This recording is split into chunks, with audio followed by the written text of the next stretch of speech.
ஆண்டவர் ஒடுக்கப்படுகிற யாவருக்கும் நீதியும் நியாயத்தையும் செய்கிறவர். இந்த இஸ்ரவேல் ஜனங்களுக்கு கர்த்தர் எப்படி தன்னுடைய நீதியையும் நியாயத்தையும் செய்தார்?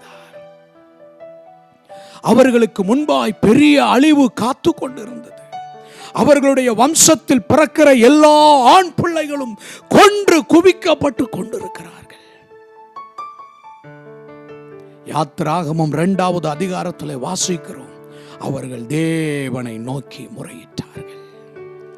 அவர்கள் தேவனை நோக்கி முறையிட்டார்கள். இன்றைக்கு நீங்கள் செய்ய வேண்டியது என்ன? உங்களுடைய அந்த ஒடுக்குதலில் தேவனை நோக்கி முறையிடுங்கள். தேவனை நோக்கி கூப்பிடுங்கள். தேவனே எனக்கு உதவி செய்யும் என்று சொல்லி தேவனுடைய பாதத்தை உறுதியாய் பற்றி கொள்ளுங்கள். தேவனிடத்திலே முறையிடுங்கள். மனிதர்களிடத்தில்